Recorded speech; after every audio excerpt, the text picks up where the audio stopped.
What is going on, everybody? Happy Monday. It is episode 838 of Pop Culture Crisis. My name is Brett, and I am here once again with my co-host back again.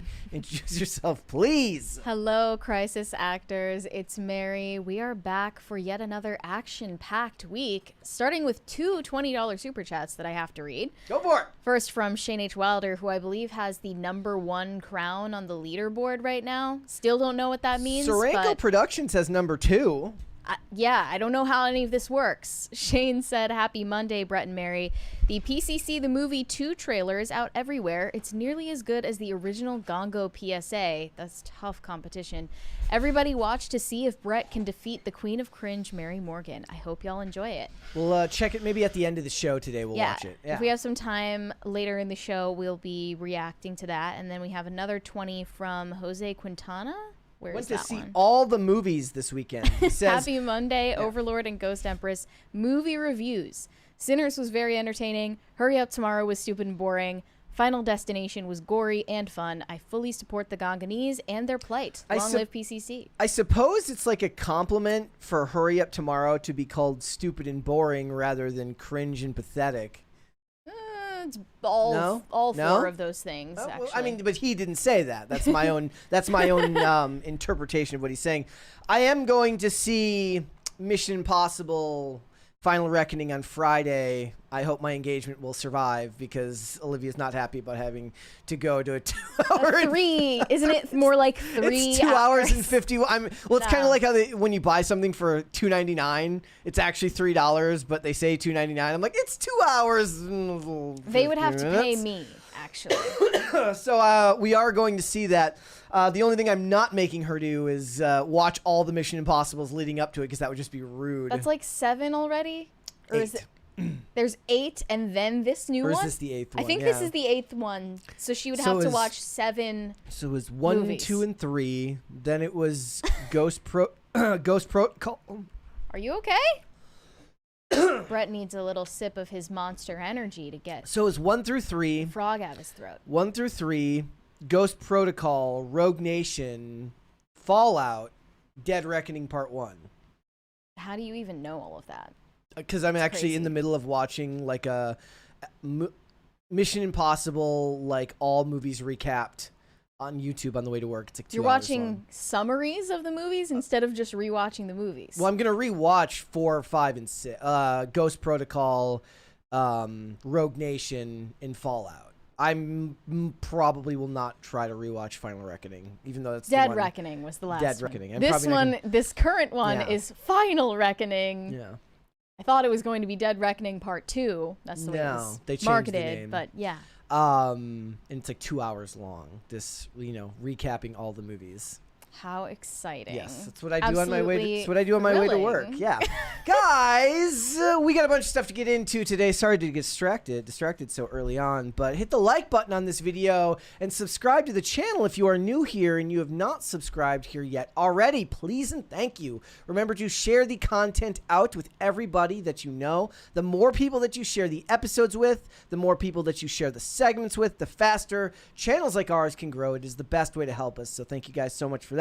So what are we getting into today? Well, Cannes is going on or was going on, which means that celebrities are going to talk about literally anything but movies. They're going to talk about politics. They're going to virtue signal. And we're going to talk about that because just Saturday morning, 4 clips of Pedro Pascal, 3, 4, 5, 6, 7, 8, 9, 10 clips of Pedro Pascal were going viral on X because they were asking him questions about everything but his new movie Eddington from filmmaker Ari Aster. So we're going to talk about that. We're also going to talk about the rest of the virtue signaling that happened at Cannes over the weekend. There was more, including Robert De Niro doing his best Kamala Harris impression, which I'm sure you guys are going to love listening to. So we're going to talk about that.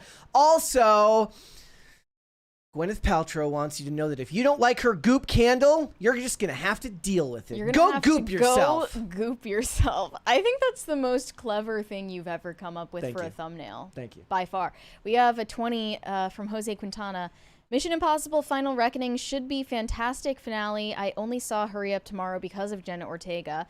Is it true that Ghost Empress is the queen of the gongo? Does she need a new moniker? I serve at her pleasure. Long live PCC. You'd have to ask the CIA. They're usually the ones who install heads of state. As we're going to talk. Am I the Manchurian candidate? It's what we're going to talk. I mean, it gets kind of relevant to Pedro Pascal, oddly enough. It connects to his personal family he's got history in Chile. Yeah, he's got socialist royalty for family that got ousted after Pinochet took over. My name is Pedro. Isn't it funny though how we support Pinochet and oust Pedro, but then take Pedro and his family here? It's messed up. Yeah. So there's a lot about our system. Yes, it does. So we're going to talk about that. We got a bunch of other stuff. If you guys are ready, we can just get started. And you guys, I mean just you, Mary, because it's just you. Yeah, it's just us and my backpack. Theoretically, I could be asking the audience. I hope they're ready, but they don't really have a say in the matter. No. Are you ready, Mary? No, they're coming on this journey, whether they like it or not. Okay, let's go ahead and get started then. Morgan Wallen just released his brand new album called I'm the Problem. And it has a daunting 37 songs on this album. It's like, I am not even going to approach trying to listen to that. But predictably, because it's Morgan Wallen, because he is a country superstar, he's attracted a lot of controversy for himself and people in his music genre. And a Variety music editor has penned an opinion piece that doesn't really have a conclusion, wondering whether it is ethical to support someone who is Trump-coded, like Morgan Wallen. And I just should preface this by saying this music editor at Variety, his name is Jem Aswad. That's his actual name. His last name is Aswad. It is? So we already know everything we need to know about this guy. I went to his Twitter. His header on Twitter says, men shouldn't be making laws about women's bodies. So this is the person behind the op-ed. Does being a Morgan Wallen fan make you MAGA? Why the country bad boys music is Trump-coded? Can we enjoy the Tennessee superstar's music without seeing red hats? As 80 years of popular music show, it can be difficult to separate the art from the artist. Okay, this is bullshit because we're expected to separate the art from the artist every single day of our lives and do it without complaining, which we do. Well, okay, a lot of people complain, but I, for one, have no problem separating art from artist. I love it when actors that I love say stupid stuff because usually by the time I go and watch their next movie, I've completely forgotten whatever asinine thing they said. Anyways, we asked them to do it one time, and he didn't even say anything political. Nope. At all. He just makes a genre of music that you can't get behind. Yeah, it is a double standard, and he's kind of a fuckboy anyway, so he's very liberal coded in his messaging. Well, that in his personal conduct, yes. Yes. This entire op-ed is a form of projection onto the audience reading it because Jem Aswad is the type of person who has ethical dilemmas about listening to country music. Literally, no normal person with real problems in their life cares or thinks about any of this, but he's writing this as if, oh, don't we all feel so conflicted about listening to Diddy's music? Like, no, nobody really feels conflicted about streaming music as a short distraction from the slog of their daily life. No, any artist. Nobody feels that way. It's never bothered me. And, it's true. We do this all the time. I, for instance, am a fan of Lana Del Rey, who literally put a hex on Donald Trump. Yeah. And when I stream her music, I'm not having some kind of moral dilemma about co-signing all of her political opinions or her personal life decisions, her choice of who she married, anything. This doesn't pop into my mind, but it is something that plagues Jem Aswad over at Variety constantly. My favorite quote in the whole article said, quote, a Trumpy middle finger to the world spirit. So that's there. He's declaring a spirited, middle finger to everything in the world is Trumpy. He even brings up examples of artists whose opinions and personal lives are not featured in their art. For instance, Kid Rock, who is an open Trump supporter, He says it's virtually impossible to hear even a completely non-political song like Kid Rock's All Summer Long and see past his red hat and the idiotic things he has said. Yes, I can. It is not impossible for anyone other than you, Jem Aswad. Yes. Nobody else has this problem. No, okay, no. That's wrong. Look, people on the right constantly say they won't watch things made by these. You're wrong about that. They love to talk about, I can't watch this stuff anymore. They say too many stupid things.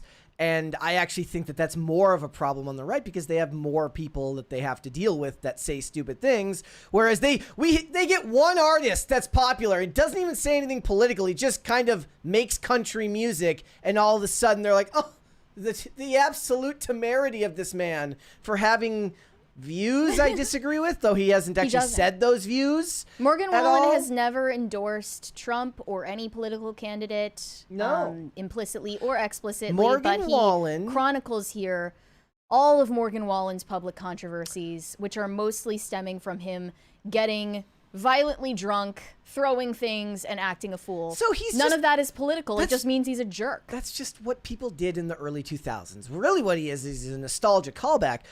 Morgan, I listened to the new album. Not 37 songs, my goodness. I listened to maybe 10 to 12 songs before I reached wherever I was going. As I've said before, he kind of makes fuckboy country, and he makes music. He doesn't make music for blue collar people per se. He makes music for suburban couples that like to go to sports bars on the weekend. He has a lot of female fans who are thirsty for him. That's why I said couples. It's actually funnier that way because he does kind of look like a rat. He's rat coated. He lists the incident where Morgan Wallen threw the chair off of that one building in Nashville and almost got a felony charge. I mean, that could have been bad because if somebody got hit, that could have been very, very bad. But still, not political. But they're like, he got kicked out of Kid Rock's bar. Yeah. He was caught calling his white friend the N-word on a secret recording from a neighbor. That might be construed as political because obviously, white people are not allowed to say the N-word.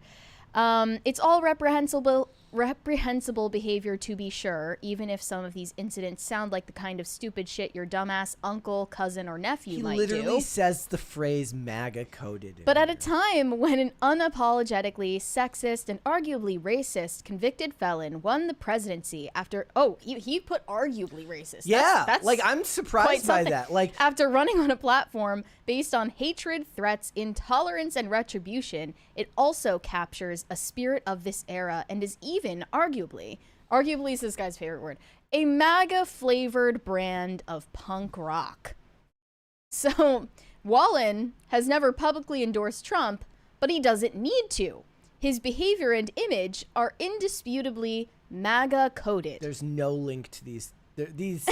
Both of these things are vastly different. Neither of these are like the other. His songs might be about drinking and bad decisions and being a badass. Doesn't Trump not drink? But it's hard to separate them from the very Trumpy middle finger to the world spirit that his non-musical actions seem to reflect. What does that even mean? So anything a man does that is boisterous or debaucherous or irreverent, and any man who is not ashamed of himself for just being male is MAGA coded. He goes on, is playing Chris Brown's music an endorsement to physical abuse? He's back in jail. Did you see that? He's in jail in the UK right now. For he assaulted somebody at a nightclub. I don't think they said that he took grievous bodily harm. He took a glass liquor bottle and just smacked someone over the head. Is playing Led Zeppelin or Marvin Gaye's or Aerosmith's or the Red Hot Chili Peppers music a cosign of certain musicians' well-documented abysmal treatment of women, allegedly including underage women? Do you hear Great Balls of Fire any less often because Jerry Lee Lewis married his 13-year-old cousin? Is jumping out of your seat when a favorite James Brown song comes on excusing his alleged abuse of 2 wives? No. No, it's not. It's not at all. And it's never been that. You're weird. And everybody else is weird if you can't separate the art from the artist. It's funny because most of this op-ed is comprised of rhetorical questions and then 0 answers. Yeah. And by the end of it, he actually comes to a sort of conclusion that I agree with. He says, at the end of the day, we all judge whether we intend to or not, and the fine line of morality is a personal choice. And like so much else right now, the least destructive path is simply to put on your headphones and keep the moral dilemma to yourself. Well, that's not what he did by writing this op-ed in the first place.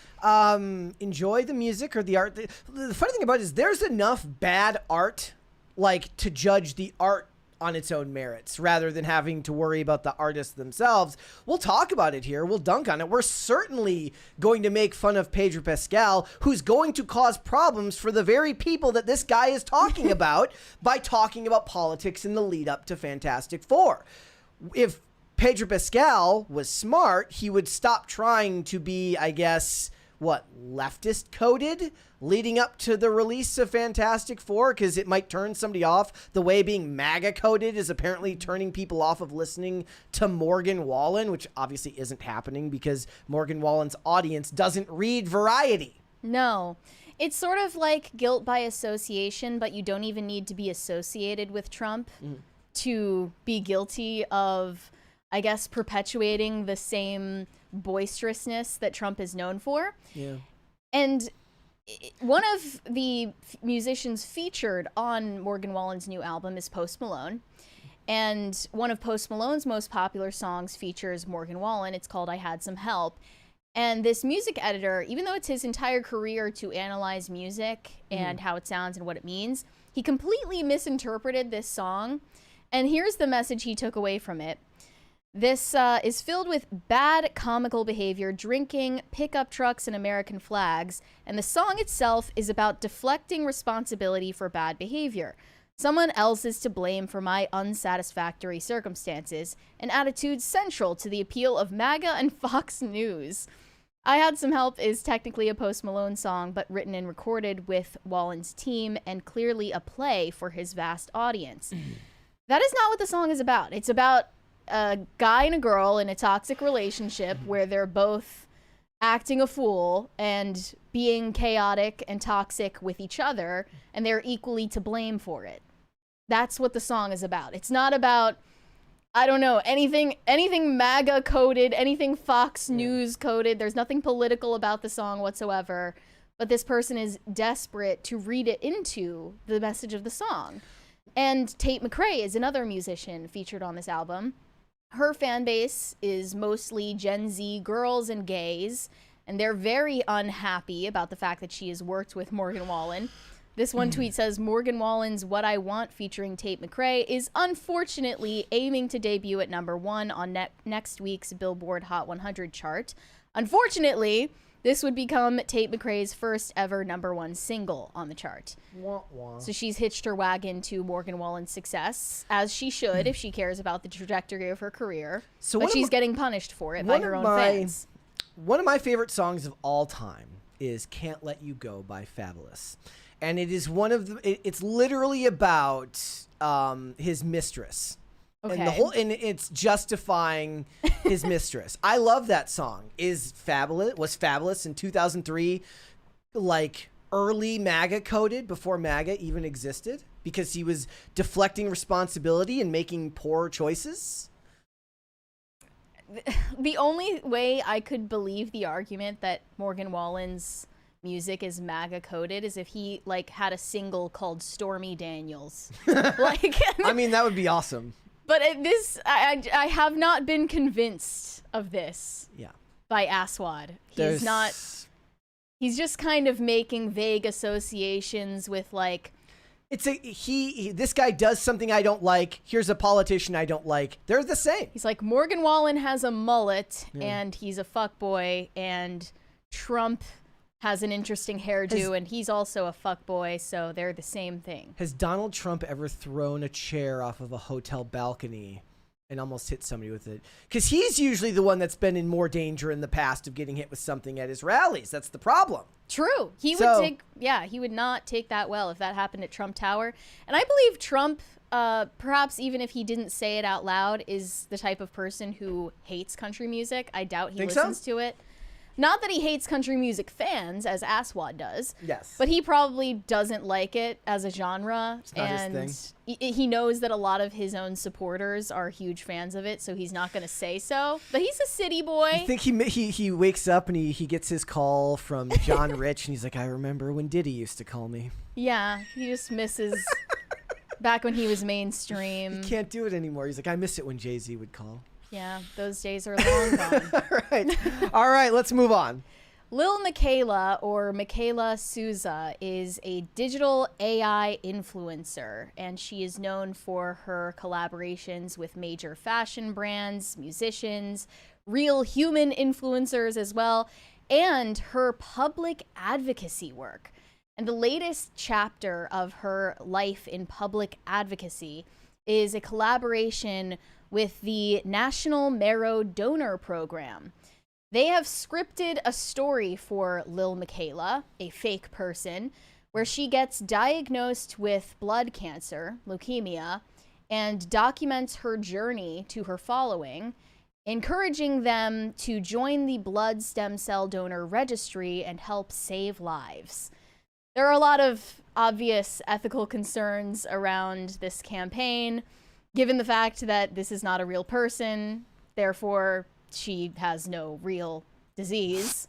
But this is her video on TikTok announcing it to her following, that she has a life-threatening illness. This is a real thing. Here we go. I haven't posted in a while, but after the nosebleeds and feeling tired, I got myself checked, and I can't believe I'm gonna say this, but the doctors diagnosed me with leukemia. How could this happen to me?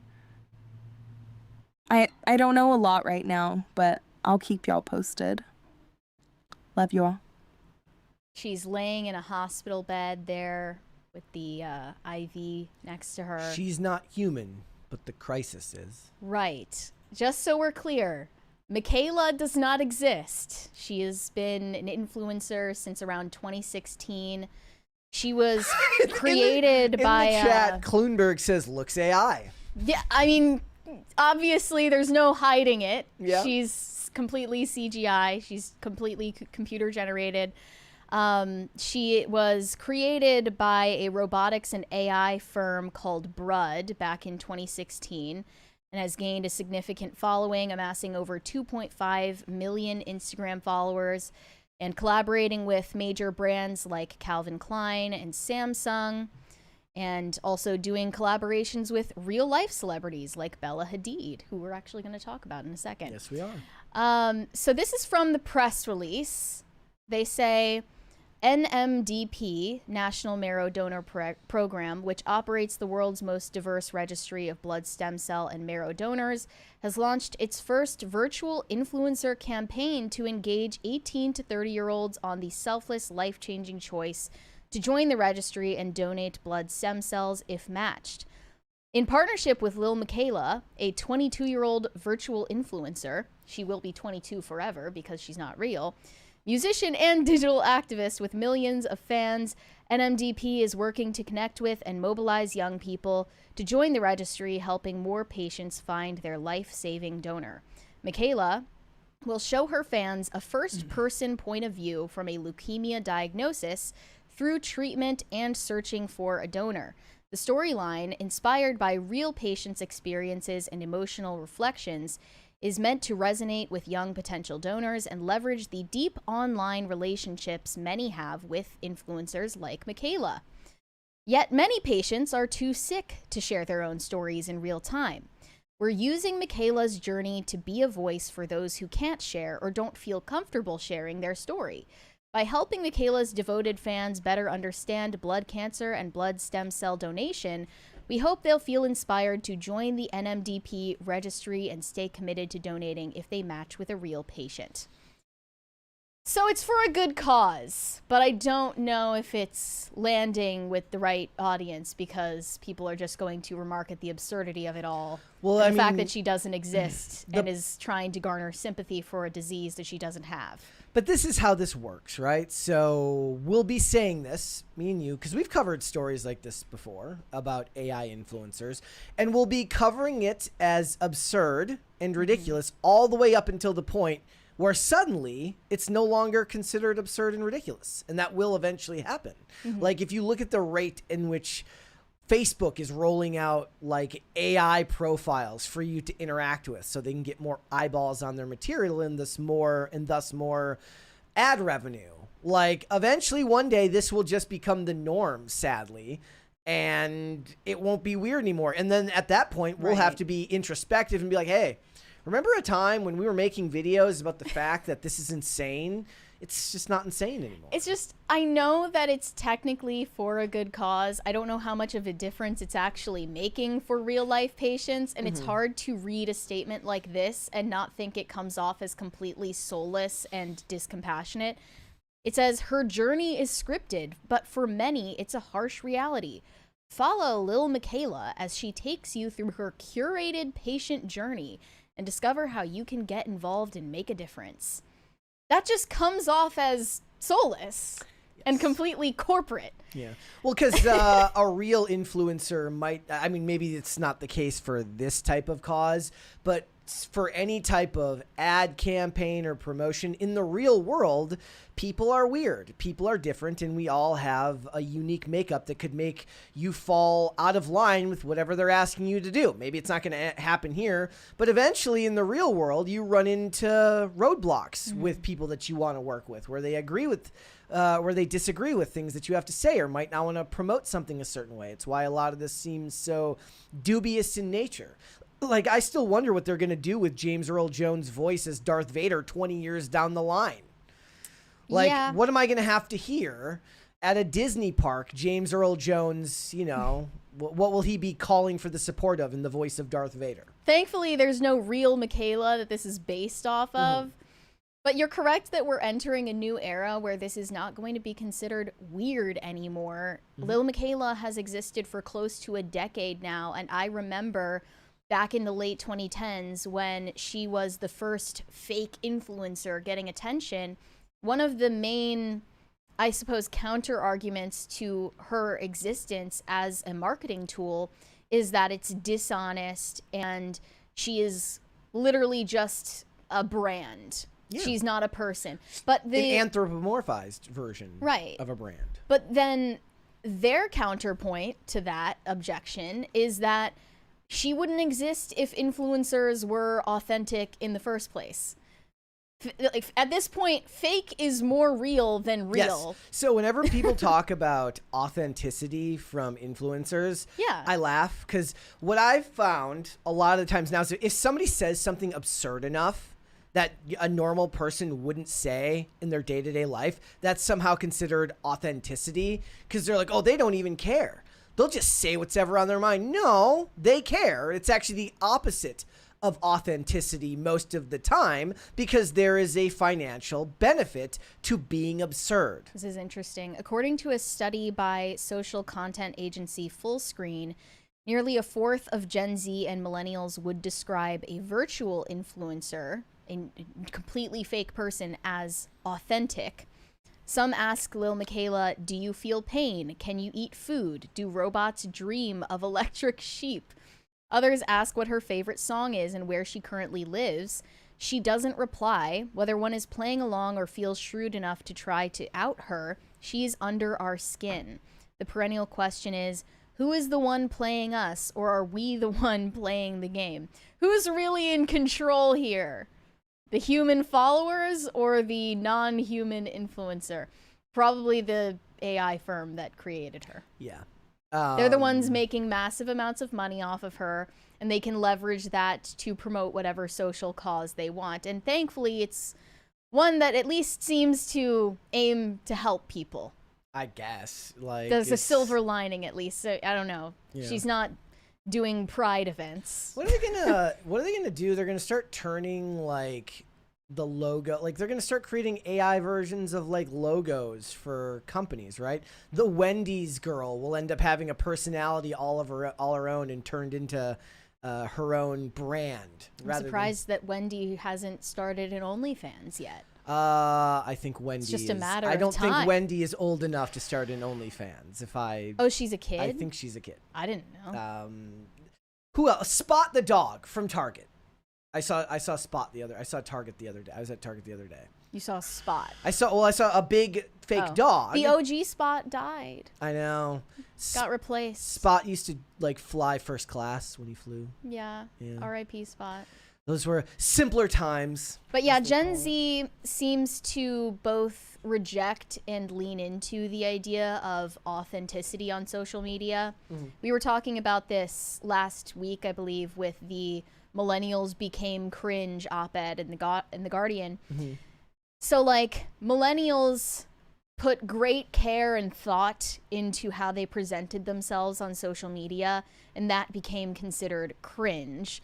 So Gen Z pushes back on that trend and tries to seem unfiltered, which takes just as much forethought, if not more. That's kind of you're distilling down what I was saying earlier, right? The most authentic person online will never be known because you won't know because they're boring and you don't care. Like the most authentic person online is probably your grandma posting about her grandkids on Facebook, and that's about it. Yeah, so I don't know, maybe they're onto something. This is kind of perfect for Gen Z because at least we're being real about the fact that it's fake. Oh, it's so sad. All right, let's move on. Bella Hadid was at the Cannes Film Festival 2025 and is captured in this video interacting with a fan. They're comparing tattoos. I believe that this fan is asking Bella Hadid to draw something so that he can get it as a tattoo. The focus of the video, though, is that Bella Hadid is putting on a fake accent, and this is a trend for her. Almost everything about Bella Hadid is fake. Her face is fake. She was surgically changed to look like the former supermodel Carla Bruni. And actually, she got a nose job when she was only 14 years old, which sounds like child abuse.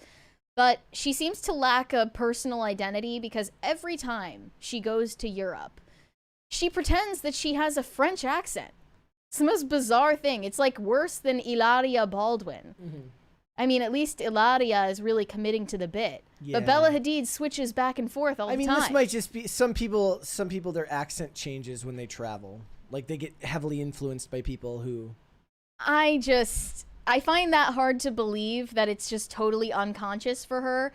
But if it is, that's just proof she has no real identity of her own. For context, Bella Hadid is American, was raised in American. She is Californian. She is not European at all. This is just something she does from time to time when she's in Europe. She pretends that she's a European supermodel. Thank you. We'll show it in a second.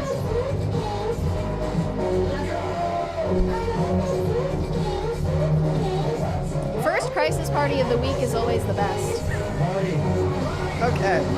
All right. Actually, I think the second crisis party of the week is the best.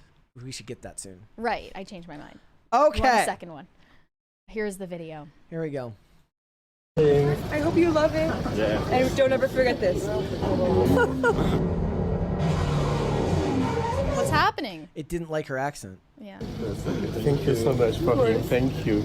Scary with me too, but Okay, I'm gonna take some pictures. Thank you so much. You are. honestly, it's so funny. We were talking about getting tattoos in the next couple of days while I'm working, and it reminded me of my grandmother, and I was gonna get "I love you" in her handwriting. And you just re-inspired me now, so I'm gonna do that because of you. I can't tell. So I'm going to do that because of you. Okay. I mean, I guess I don't have a baseline for her regular voice, so she just sounds normal to me. New tattoo, just remember, it was you. And we kind of have the same eyes too. You have the yellow on the inside. Are you We my kind of brother? have the same eyes too. Okay. I mean, aren't the French known for being overly confident? I suppose a model would be overly confident. And the butterfly? Oh, stop it. And the rose. Oh my god, I love. Wait, should That's I do crazy. Okay, that right there was crazy work. You are American. Yeah, okay, Come yeah. on. All And you're right, going to hear all an right. example where she speaks in her real accent. In this next one, this is the most infamous example of her switching up her accent. You'll see her fake French accent and then how her real voice sounds. Everyone is the best, and this collection was to die for, no? We're celebrating Pride. It was the best show of all time. I don't mind dirty sneakers, but they better be fresh. Homeboy. No? Simon is the best, no? To die for, no? Get it. Okay. The homeboy could like get it clip is how Bella Hadid actually talks. Okay. When she's not saying, Simon is the best, no? This collection is to die for, no? The best show of all time, no? Cyrus in the chat says she's not faking accent. You're reaching. No, there were some words in there that American dialect just does no. The best. I don't think that's ever come out of my mouth. This No. next one is another example. Saying In no Paris. with a question mark is not something an American ever does. This is Bella in Paris versus Bella in LA. Okay. It was amazing, beautiful. Damn that. The wedding dress. I think I might have to steal this one, but And I don't mind dirty sneakers, but they better be fresh, you know? oh my gosh, it was amazing, beautiful. Damn that. The wedding dress. I think I might have to steal this one, but And I don't Okay, I think she's being subtly influenced by what's going on around her. Okay. I feel like it would be more over the top if it was being put on purpose. I think there's an excuse for that when you're like a child. You can adopt an accent from living abroad, but when you've lived your entire life and some of your adult life in America and you suddenly have a French accent when you're in Paris, I mean, just how much of her life does she putting it spend on. in Europe? Like, I'm guessing like being a model, she probably spends a lot of time in Europe. nowadays, sure, but she's American through and through. However, she is of Palestinian heritage, and in this interview, they ask her to give an Arabic phrase. Okay. She did a terrible job. hearing the language. I love hearing Arabic. I want you to say something in Arabic for our Arab fans. Yalla, habibi. Yalla, habibi. Hi, Anna. Okay. Be here. I love Yalla, hearing the language. habibi. I love hearing Arabic. I want you to say something in All right. Yeah, it's not giving what it's supposed to give. No, I mean, you know. Maybe I'm just being a hater, I think but you're being, I was gonna say, Mary, be hating today. that's just who I am. It's in your bones. That's fine. fine. I'm That's not fine. ashamed of it. This That's is who I okay. am. And you know, I love Lana Del Rey. I will reiterate, I am a fan of Lana Del Rey, but she does the same thing where, you know, as a New Yorker, she suddenly has a Southern accent in her middle age. I mean, you know it's not gonna come on time, right? Like, should I even tell you that the name changed again? Should I tell you that now? While you're so happy that you even have a song? Yeah, maybe I'll wait. But, I mean, Oh, okay. Maybe I'll wait. Okay, I heard it a little bit at the end there. You're a New Yorker. Stop. You married a guy from Louisiana in your late 30s. You don't suddenly wake up one day and have a Southern accent. That's not kinda real. Like you're kind of being a hater today. Okay. I grew up in Maryland and then moved to North Carolina. I did not adopt a Southern accent when I moved to North Carolina. Okay. I don't believe that. And I was very young when that happened. Okay. So I don't believe it's possible to suddenly wake up and have a brand new dialect in your 30s. Sorry. If that makes me a hater, fine. Look, I'm from Minnesota. The last thing I would ever wish on somebody is that they come out sounding like what we do after visiting. I guess the through line here is Bag. that they are celebrities, and celebrities are kind of just personality sponges. They'll just kind of be whoever they believe people want them to be and embody whatever persona will sell. mimicry. Yeah, like that's to be expected from these types. But I don't think you would just move to a new region of the United States in your 30s after growing up in New York and you just suddenly have a Louisiana, like, Cajun accent. No. Yeah. I don't buy it. Yeah. I think you're being a little bit of a hater today, and that's okay. Fine. That's okay. Maybe it's just Hater Monday. we can make that a segment. That wouldn't make sense though, because for me it's Hater every day. Yeah. I'm trying to think I don't think my voice or my tone has changed. I don't hear it in my dad, but Olivia says that my brother sounds much more Midwestern than I do. But I don't know what the cause of that would be. Also, it feels like accents are kind of disappearing anyways because of the internet. True. Right? Everyone will sound vaguely Californian as more and more people follow influencers from coastal cities. They're going to end up just sounding like them. Yeah. We talked about the school children in the UK who are watching all of these YouTubers from America, and they're starting to not only use American slang, but lose their own accents. Yeah, like they're just going to all sound like Kai Cenat. I hate it. It's, it's what it is. In the chat, Jesse Saxon says mimicry is necessary for survival. Yeah, you could actually say that about the celebrities, because being able to mimic the people they want to sell to or mimic the people who are also in their sphere so that they can stay relevant would be very, very important to their line of work. We have a 20 from Jake Ramirez. Mary do be hating, but I agree with her on this. Like, please stop using fake accents. It's so cringe. Yeah, I feel like if we can call out Hilaria Baldwin for pretending to be Spanish, then we can just as easily call out Bella Hadid for pretending to be French. And it's fair to point out, given the fact that the examples Mary is sharing with us today are from people who also clocked it and made videos about it. So it's not like Mary just woke up Monday and chose violence. Other people have leaned into this and are very clearly also pointing it out. Yeah, and this is a long-running trend with Bella Hadid in particular. Like, I did not notice this for the first time. It's even people who are her fans that notice her doing it. Actors, a lot of times, they have to get rid of their accents. So Jeffrey Donovan spoke, that it took 20 years of acting to get rid of his Boston accent when he would make movies and television shows. And sometimes if the scene required enough like high octane, you're up, you're moving around, it would sneak through. So there was quite a few scenes in Burn Notice where you would hear Michael Weston suddenly sound like he had a Boston accent. I just sent you a very recent example of Robert Pattinson. They say he refused to get a dialect coach for his performance in The Devil All the Time and crafted his high-pitched Southern drawl on his own. He hid his accent until day one of filming. Blaspheming the Lord in your mind and in your heart for some wrong done to you by another person.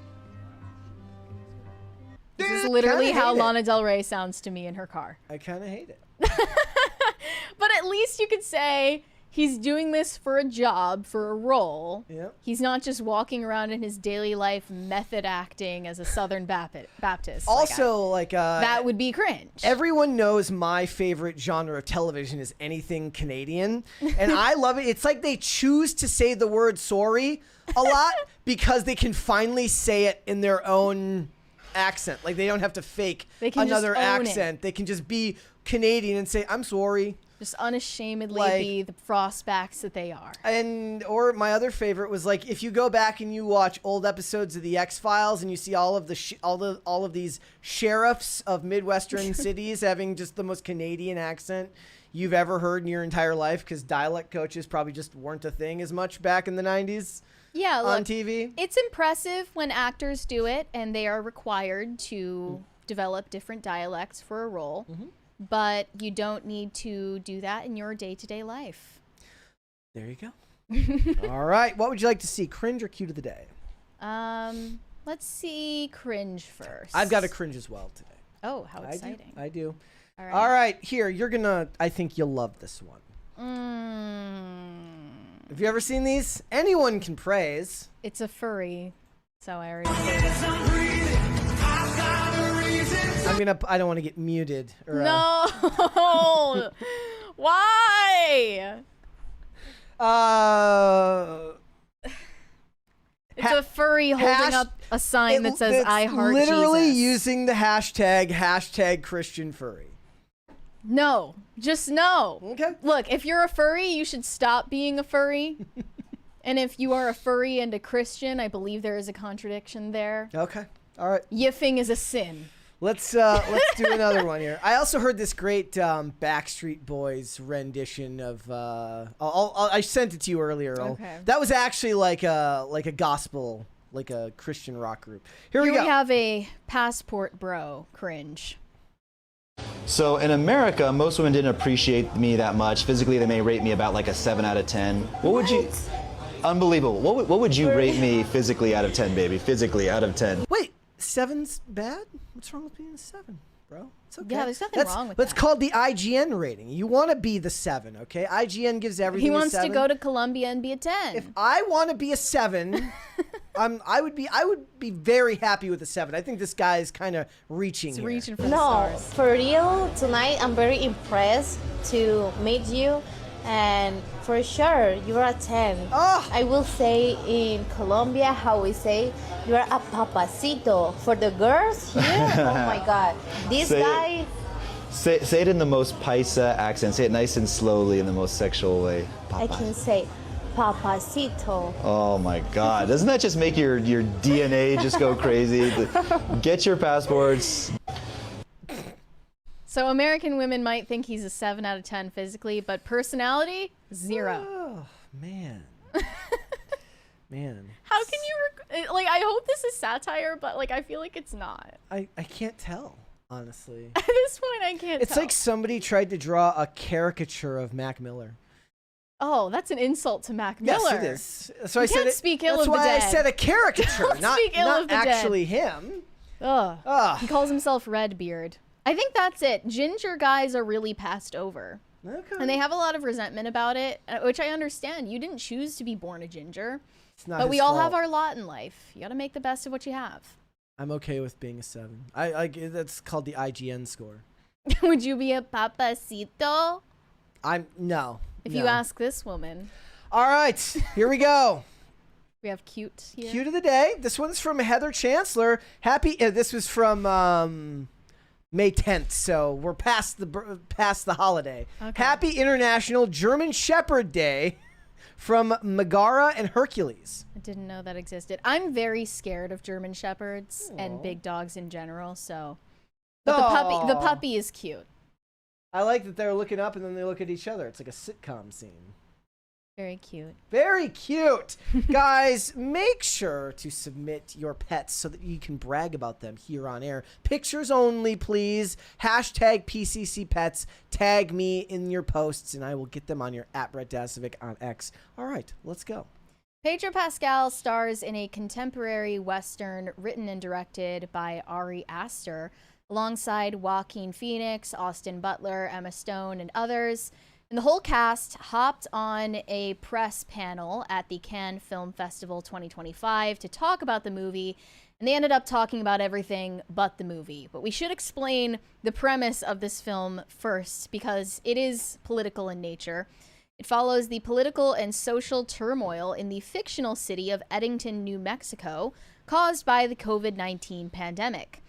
There's a byline here. In May of 2020, a standoff between a small-town sheriff, played by Joaquin Phoenix, and mayor, played by Pedro Pascal, sparks a powder keg as neighbor is pitted against neighbor in Eddington, New Mexico.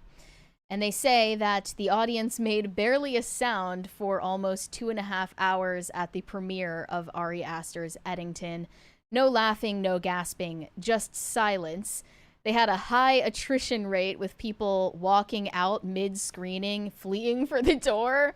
I'm out of here. So I don't know if it's because Ari Aster's films are characteristically disturbing or if it was just dreadfully boring, but they drew more focus to their own political takes than anything that was in the movie itself when they did this panel. And together. the reason why that's fair is pointing out is like, look, we will always criticize the choices they make to get up on stage and virtue signal at these events. It can also be put on the journalists who are the ones asking these questions. It's like, if you're going to ask questions, wouldn't it be about the movie? But given the political nature of the film, it at least gets them a little bit more of a pass than going to Tom Cruise at the Mission Impossible premiere and asking him questions about politics. Though, to be fair, that one was about tariffs. But in general, you would expect this to happen more at a movie like this than at something like that. But they should take the Tom Cruise class in sidestepping these questions if they want to avoid bad press like this. Yeah, they should have maybe focused more on like the human study of the film instead of what it says about our real world. And what's weird is I feel like that's what, when movies were made back in the day or political thrillers were made, it used to come back to the human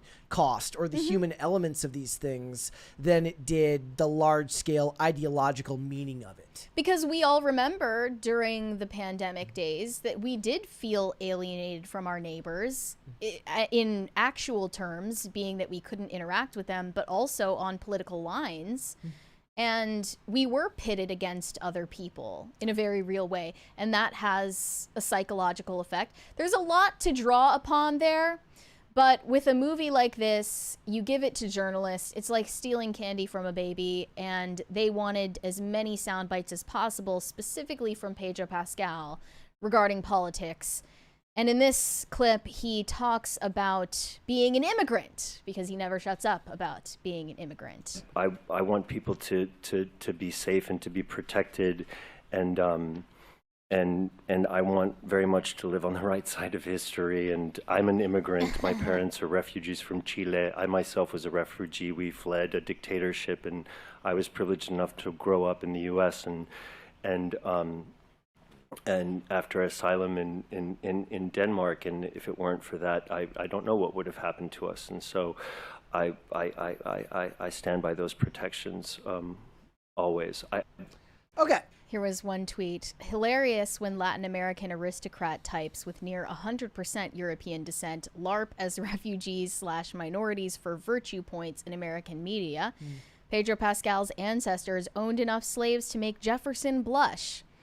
Another person pointed out, this dude is the grandnephew or third cousin of the Chilean commie Salvador Allende. His Marxist parents fled Chile and came to the U.S. in the 70s seeking asylum from Pinochet, who wanted to kill them for committing political atrocities on non-leftist Chileans. So he is descended from actual Marxists and is not so subtly spreading those ideas with his own influence in Hollywood. Yes, and they asked him about political chaos and the political chaos in America and said fear is how they win. The problem is what he doesn't get is like Hollywood is at the epicenter of spreading the fear alongside the mainstream media. I think that there's a contradiction. They did make a movie there. called Civil War. Yeah, I don't think the contradiction is necessarily something they catch, because I think when you're that ideologically sure of yourself, it kind of goes over your head at the fact that you might be causing the problem. I think a little bit of introspection goes a long way for both sides of the aisle to ask yourselves if you're actually helping by what you're doing. So let's go listen to what he has to say here. I think fear is the way that they win. For one, and so keep telling the stories and keep expressing yourself and keep fighting to be who you are. And I don't know, fuck the people that try to make you scared, you know, and fight back. And this is a perfect way to do so in telling stories and don't let them win. Don't let them win. Okay. You can see in this clip he's kind of twiddling his thumbs and shifting around and shaking, and someone remarked on that in the comments. They say he suffers from severe anxiety and public appearances affect him. It's interesting that as an actor you would have social anxiety about making public appearances and also be so outspoken, inviting criticism. But really, like, I cannot stand how Pedro Pascal is portrayed in the media and like by all of these stan accounts as this wholesome Marino, wholesome Chungus, small bean. Like, you're a 50-year-old man with a career in public life. Okay, grow up, get it together. And the then small beanification of Pedro Pascal must stop. We have one more here. He was asked if he's worried about America becoming a closed country to the world. This one's funny. He just basically says, yeah, I don't know much about it, which I actually respect. But that's contradicting everything else that just happened. Yes, it is. Due to, I mean, I wonder what you think about, are you worried about these millions of Latin migrants in the shadows living in America? And do you fear that America will become an absolutely closed country to the world? Thank you. I mean, it's obviously very scary for an actor who participated in a movie to sort of speak to issues like this. It's far too intimidating of a question for me to really address. I'm not informed enough. I want people to be safe and to be protected. What I think is interesting is I wonder what order those questions came in. Well, this clip comes before his first answer, where he was then waxing poetic about being on the right side of history. So if you're not informed enough to speak on politics and you admit that, stop speaking on politics. Yeah. And then it's a false humility that he's exhibiting here. And then they also spoke with Ari Aster, the director of the film, about this, where he kind of more discusses the paradigm in America, how nobody wants to talk to each other anymore. So here we go. I'm looking. Hold, please. Desperately for hope, and I said it earlier, but I'll say it again. We need to re-engage with each other. That's the only hope. That's the only hope. The issue is, somebody pointed out, they said, if you can't even re-engage with your right-wing uncle at Thanksgiving, then there's no hope for re-engaging at all. Right.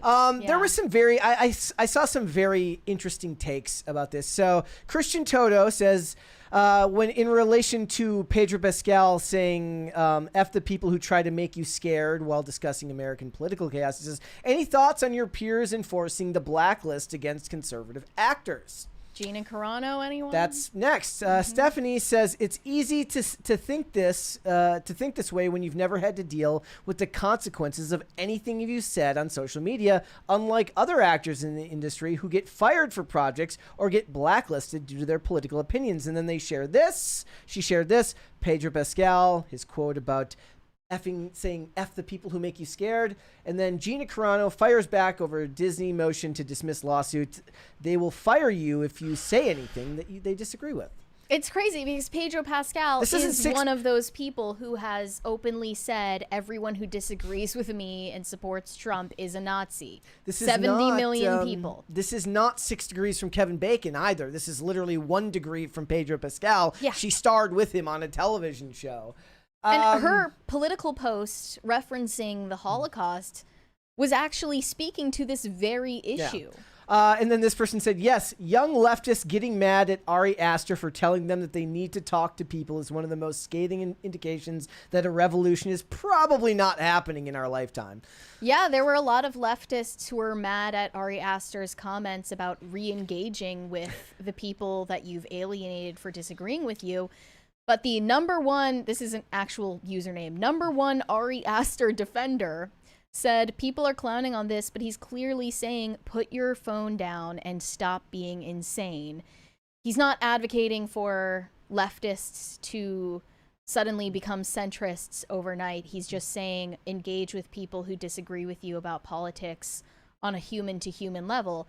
And even that message is considered too extreme for them. Because they're committed to dehumanizing people who disagree with them. Yeah. And you would think that the entire point of this movie, Eddington, is to open your eyes to that problem. It reminded to me not of, be pitted against your neighbor over political turmoil. I also, look, if you want to go look it up, I wrote a long post essay about his critiques of American individualism, which I still stand by. It's over on X, which they desperately want to rid the world of the American idea of individualism, which is baked into the DNA of this country. But I was gonna share this. The Ari Aster thing. Did it not send? You sent it to yes, yourself? I did. This was very funny. I don't know if it'll let me play the music, but this person, it says, you should be training to fight fascists. They train to kill you. This isn't a joke or a meme. You are a non-white. If you are non-white or queer, people are training daily for the sole purpose of killing you. You should be training just as hard. And then it literally is just nothing but comments about how it says, so how exactly do disabled and chronically ill people do this? And please, please do not give me chair exercises. It's just a whole bunch of stuff making excuses about why they can't train. So is it really the end? Are the end times actually coming if you're not going to actually prepare and all you're going to do is just make excuses for such a thing? That's kind of his indictment of people like that who they want to make excuses. They don't want to actually work to make anything better in any respect, either on their own side or by bridging the gap with other sides. Well, this is just the latest example of the left trying to recalibrate after a loss in the recent election. And they still have a pool of hard leftists who are resisting the call to, build bridges and speak to people who disagree with them and level with them. Not all disabled people can exercise, and sharing a CDC resource is not really reading the room for us right now. You're not really reading the room. This is my favorite genre of Instagram, is this type of hellscape. All right, let's move on. Let's just continue on with the absolute insanity over at Cannes. Sure. Robert De Niro went on a panel at the Cannes Film Festival and talked about doing the right thing. I don't really know what he was trying to say. I don't know if Robert De Niro knows what he was trying to say, but this was just another example of a celebrity virtue signaling instead of focusing on what they claim to care about, which is storytelling. And before we even play the clip of him saying this quote, I feel like I should do my own rendition. Go for it. People have to stand up for what's right because inherently we know what is right, and certain people are doing what's wrong. People really know what you have to do the right thing. And people who are not doing the right thing know they're not, and it has to bother them in some way. The point is that people have to have the right to make decisions collectively together. And there are many people who don't believe in that. They don't want to give it up or even do the right thing. But I don't understand that, because it would give them even more power if they did the right thing. So he went full Kamala Harris. I don't know if this is Kamala Harris or more like a Biden speech. What would you say? He's certainly Biden age at this point. So we'll have to listen to it. It depends on how... It was a master class in word salad, basically. Here we go. Oh, it's more Biden. Because he's going, Yeah, the groaning. Have to stand up for what is right, because inherently people know what's right. And we know certain people are doing what's wrong. That kind of destroys the idea of like relativism, because they love to talk about cultural relativism. Yeah. But let's continue. It's like something below the surface of water. Get this man into a retirement home immediately. This is elder abuse. Did you say something about the surface of water? Yeah, I don't know. Let's continue. You open it up and it'll float to the top. And that's, the top is justice and clarity to me. Where people really know what you have to do the right thing. And people who are not doing the right thing, they know they're not. They know. And I know it has to bother them in some. What he said there is actually important, because they can't conceive a world where somebody has a different opinion than them. They can only conceive of a world where the only right opinion is theirs and every other opinion is the wrong one that is being held for malicious reasons. So they don't believe in a world where they have their opinion and you have yours. They live in a world where they have the truth and goodness and you are evil if you don't agree with it. Right. Like, I think right-wing people are more likely to believe that their ideological opponents have good intentions, and a lot of them do. I will say, I think a lot of committed leftists or just default liberals have good intentions and just a different idea of how to reach the same outcome we all want. A lot of them are malicious, but not all, not even a majority. I do like it when in the chat Rixie says, I don't know if I can separate the art from the artist, Brett. I'm going to watch Heat this weekend. I can still separate art Wait, from the I want to artist. hear the rest of this, to be honest. It's so meandering. I'm enthralled. And that's what happened in Georgia. Hanging on every word. In many countries, you got people, I'm not so sure if I can say, but the tyranny of a few who take over and control everybody else. You lost the popular vote. Assuming he's talking about America. And if they're good people, benevolent, that's okay. It's still a dictatorship or autocracy or a kingdom or whatever you want to call it. The point is that people have to have the right to make decisions collectively together. And there are many people who don't believe in that. They just Remember when I said earlier that they don't like the idea of individualism? think, especially when they have power, whether it's money power or political power, and they don't want to give it up, and they don't want to even do the right thing, which would give them more power. What? What is the right thing, and how does it give them more power? I think he started off with a point that he was approaching and just kind of lost it on the way. Yeah. In a Biden-esque fashion. One reply said, hey, remember that time you were out to dinner with your good friend Harvey Weinstein and Harvey got annoyed and flicked a cigarette in his young assistant's face? I don't recall you standing up for what's right in that instance. Total phony. Yeah. I don't even know what he's trying to communicate here. I mean, I disagree with most of what he said because they do believe that they are right and that everybody else is wrong, rather than believing that two people can look at an issue. I kind of like what Phil says when he talks about leftists are more likely to believe in the government's ability to solve their problems, whereas people on the right are more likely to believe that it's their own responsibility to solve their problems and make a good life for themselves, which brings people down to opposite sides of a very, very specific part of their belief system, which is how much of your life do you want to be interfered with by people, by government or by some type of entity. And actors, for the most part, tend to believe in the same type of collectivist thinking that I was talking about before, which is that they believe in the collective's leader, usually in this case the government, and their ability to control and fix all of the problems, even if we kind of understand that, even if that was true, there's actually power in understanding that nobody's coming to save you or anyone else, and that the only person that can be responsible for that is yourself.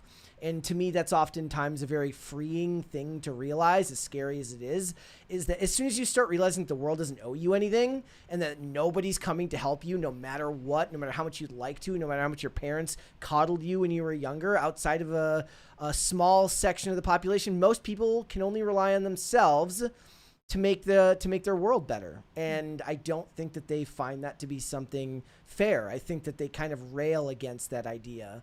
And that's why they get so upended about the idea of government power, because they don't believe in a world where you can be responsible for your own actions anyways. Well, Hollywood wants to be a form of soft power, and they know that, and Well, they openly admit that. And they are. They openly admit that they are a tool for propaganda, and that's why they believe in the importance of storytelling. Yep. But the ultimate point here is boiled down in this reply. Bro, shut the F up and talk about the movie. Because I don't even know what the movie is. Yep. He's a babbling old fool, but he is undeniably a talented babbling old fool. Mm-hmm. And it's a shame that at a movie premiere or a film festival, no one is actually talking about the movies. Yep. And they're addicted to getting on their soapbox. Wes Anderson also had a moment mocking Donald Trump's plan for tariffs on Hollywood at one of his panels. Okay. I'm going to say he was giving us a plug or something. I was like, did Trump see it? The tariff, the tariff is fascinating because the 100% tariff, I never heard of a 100% tariff before. I'm not an expert in that area of economics. but I feel that means he's saying he's going to take all the money. That's not how that works. And then what do we get? So it's complicated to me. I also think, does it mean he's good at, like, can you hold up the movie in customs? I feel it doesn't ship that way. That part he's right about. The rest of it, he's wrong about. So I just don't know. I'm not sure. I want to know the details first. So I'll hold off on my official answer. Probably should have gone the Tom Cruise route with this one and just waived the question. Did you see the post over the weekend about Trump telling Walmart to eat the tariffs? No. It was really funny because I was like, he's a genius. Within 5 minutes, he got leftists to defend capitalism. It was amazing. Like, and that's true. They're like anything that Trump is against, they will be for it. Yep. Doesn't matter what the contradiction. He's right about the customs part, obviously, because movies aren't even classified as a good. They're classified as a service. You can tax anything at 100%, meaning that you'll have to pay the import fee, which means that if the movie costs a certain amount, you'll have to pay that much just to bring it in the country. But he's wrong about the rest of it. I mean, wasn't most of Trump's plan bluster? I don't think he's following through on it. I mean, I don't think so either. I think the whole thing is ridiculous. But the thing is Hollywood doesn't want tariffs anyways. What they want is tax breaks, and you should give them exactly 0 tax breaks. I also learned something interesting last week, which is like, so in California, their tax breaks don't even include actors, actresses, writers, or directors. It only applies to below the line workers. I see. So they don't even get the tax breaks on the big names. So the solution that you were proposing in your op-ed in Daily Caller was that the state governments should offer tax breaks if they want to incentivize the film industry in their own state, but the federal government should have nothing to do with it. Oh yeah, we've got enough problems here to figure out before we start giving them any amount of money at all. And there are a lot of states that do. The problem, what was the story? Somebody in the chat will know what I'm talking about. Rob Lowe was talking about how crazy it was that he hosts a game show that is cheaper to film in Ireland, to fly all of the contestants out to Ireland and film there than it is to just film it in the back lot at Warner Brothers. That's crazy. First of all, it falls under universal health care when you're out there. And just the cost of doing it in America is so high, of doing it in the actual studios on the lot is so high that there's just nothing to be done. Yeah. Yeah. There were a few controversial guests at the Cannes Film Festival, and it pissed off a lot of people that Ezra Miller made an appearance. I mean, haven't seen him in a while. As long as the chairs were bolted to the ground, I think you're fine. I don't see him stopping for any photos. No. No flashes. Holy crap. Hold on. I almost got my ears exploded. Yeah, hold on. Muting. He's making a beeline to leave the red carpet because he doesn't want any pictures. He's wearing a fez. Why does he look like Dr. Disrespect for a second there? He looks crazy. He's giving Dr. Disrespect vibes. I didn't expect him to be making an appearance at any major Hollywood events. I did. Like, is he on any panel? I didn't see him doing any interviews. The Flash was like, what, 2023? Yes. Yeah, it's been long enough. People forgot that he was single-handedly raising the crime rate in Hawaii. Yeah. And one response said, "Can banning types of dresses. Meanwhile, the abusers are always welcome." As if the ban on red carpet nudity has anything to do with who's invited to the event. Yeah. Like, sorry, ladies, you had to wear clothes to a professional event. It's I know it's hard for you. The pasties industry is just, the nipple pasty industry is just going to go under out there. Yeah. And then Shia LaBeouf also went on the Cannes red carpet. He was promoting his documentary that is about his acting school, which itself is mired in controversy. We might get to that later in this week. But one of the responses said, "Never have needed men to F off more. So Kevin Spacey gets an award. Shia LaBeouf has a new film about whatever the F. Abusive men in our society are never canceled. Honestly, I'm losing my mind." he kind of he's giving like mid-level Russian mob boss vibes here. I like the look. Yeah. Yeah. It's better than the paper bag. I think that's what I'm going to wear to my wedding. Right there. And if you're unaware, Shia LaBeouf was accused of sexual battery by a former girlfriend, FKA Twigs, and they were supposed to go to trial for that back in 2023. Got postponed again, I think. It got postponed like multiple times, so I don't know the outcome of any of that, but I believe those are the abuse allegations being referred to. Yeah. And it's true, Kevin Spacey received an award, but not from the Cannes Film Festival itself. At an adjacent event, he got an award for, what was it? It's a Lifetime Achievement Award for his decades of artistic brilliance, his enduring impact on cinema and the arts. Got it. Yeah. As I suspected, this isn't the Cannes Film Festival awarding Kevin Spacey, but rather a BS Star Effort Gala taking place in Cannes at the same time as the festival. Makes sense. So he hasn't been totally let back into the fold after his own allegations, but he's still working frequently, and yes, he never stopped working. He was I mean, he might have had like a small period of time where he wasn't getting work, but Europe was all too happy to put him back on the call sheet like almost immediately. This is why networking is important. Yeah. You make these friendships early on in your career. It doesn't matter what industry it is, but Hollywood is included in that. Yep, you never lose those friendships. Everybody hates nepotism until it works for them. People are always going to be loyal to the people who they were friends with, who gave them opportunities. You scratch my back, I'll scratch yours. He never did anything to me. Yeah, Kevin Spacey was always nice to me. Kevin Spacey never groped me. Yeah. You forget the trail of his accusers who just ended up mysteriously dead. Let's not talk about that. He was always nice to me. All right, let's do some super chats then.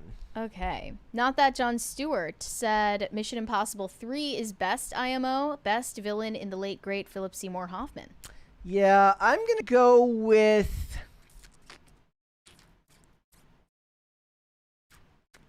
Ghost Protocol or Rogue Nation. I like which one is that? They all kind of run together for me. So I again, everyone, like, we joke here about my love for Tom Cruise, but more of it is I love Tom Cruise's approach to filmmaking more than him. My favorite Tom Cruise movie is Collateral. It's like the one movie where he plays a bad guy. Do you like Tom Cruise more than you like his movies? Maybe. Yeah. I mean, I think that's what might make him a true movie star. I like Tom Cruise maybe more than a lot of his movies, but definitely I like his choice of genre more.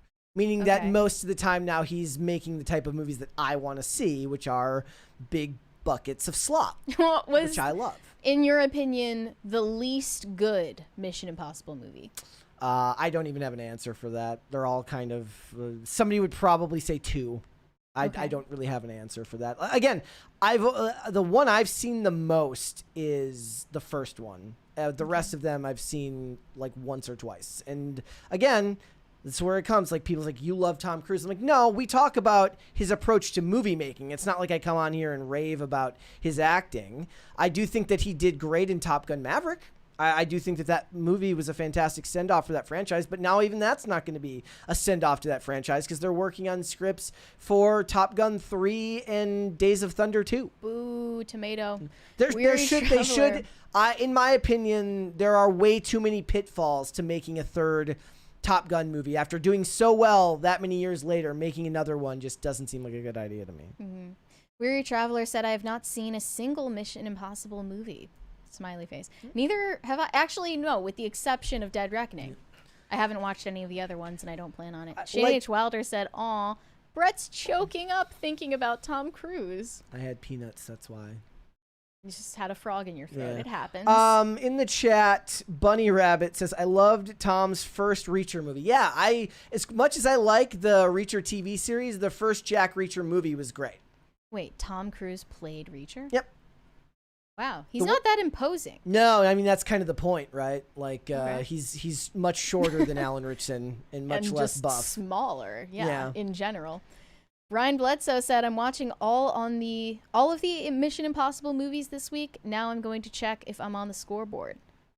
Is he one of the people with crowns? Ryan Bledsoe? I don't know what it means to have a crown. I think it's just whoever super chats first gets number 1. That was Shane today. Weary Traveler said, I listened to the entire new Morgan Wallen album and there's only 4 songs on it that are any good. Yeah, I feel like if you make an album with 37 tracks on it, you're just throwing shit at the wall and seeing what sticks. And it's good for your numbers because you're more likely to chart. Like, your album is more likely to chart if more people are just streaming the sheer volume of what you included in it. There was a probably about what it's probably about what I liked. I probably liked 3 or 4 of them. It's majority skips, I'm guessing. But yeah, let's hold off on the rest and we'll come back. Let's move on. Gwyneth Paltrow was a headlining speaker at the recent Mind Valley Manifesting Summit. We joke a lot about the constant stream of women's summits in our society, but this was a manifesting summit, and I can't think of a more fitting headliner than Gwyneth Paltrow. She is the queen of manifesting.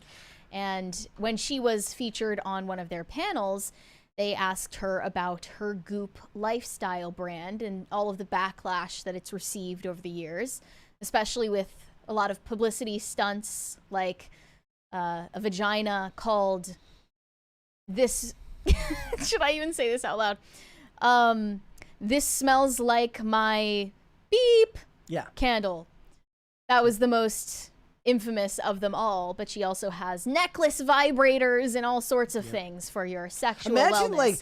Here's why it pays to pay attention, men. Like, imagine like you watch this show, you learn about this, and then you go out on a first date and you see a woman wearing like the GOOP vibrator necklace. Yeah. It's a red flag You detector, know how to clock it. and you either run the opposite way or approach or proceed with the information.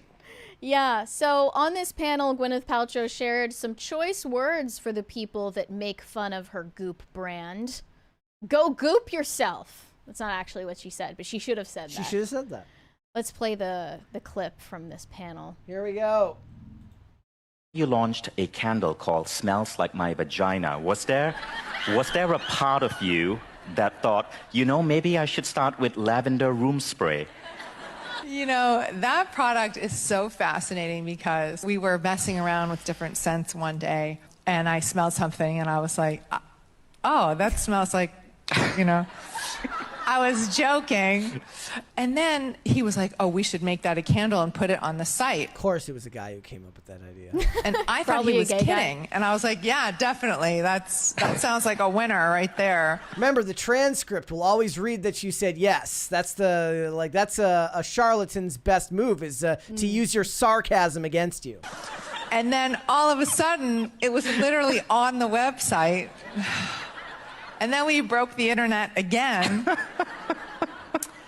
And then it took us a long time to live that one down. But I kept it on the site because there is an aspect to women's sexuality that I think we're socialized to feel a lot of shame. And I sort of love... Yeah, there's nothing more common in America these days than women feeling shameful about their sex.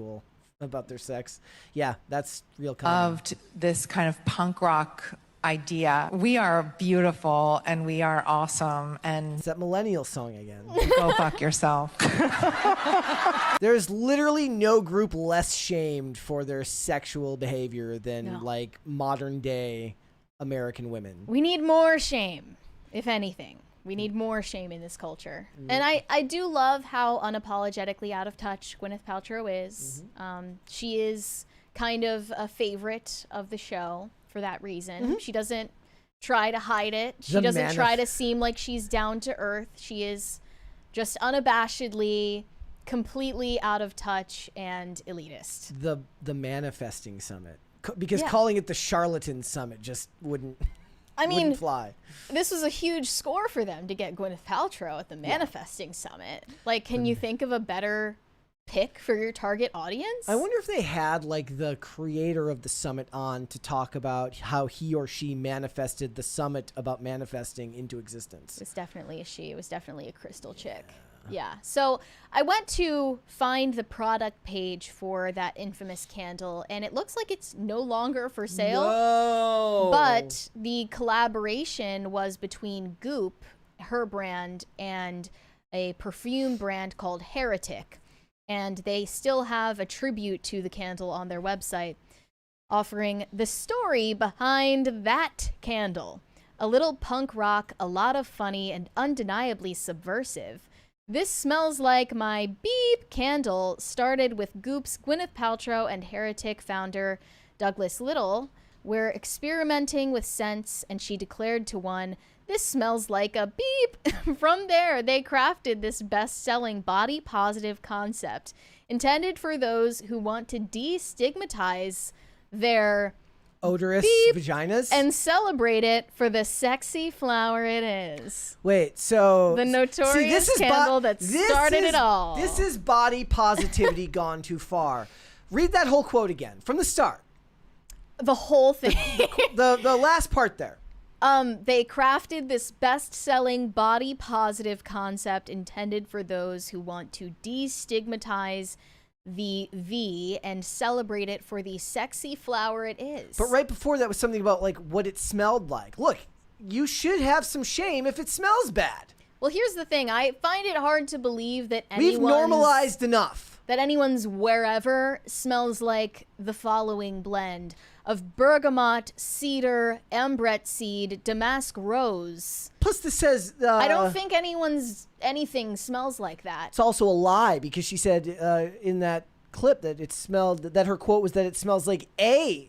Not hers. Vagina, not hers. Just someone's. So now we're saying that it's not just that it smells like a vagina, it's that it smells like her vagina, hence the quote. I thought the whole selling point was that you were buying a candle specifically scented like Gwyneth Paltrow's Down South.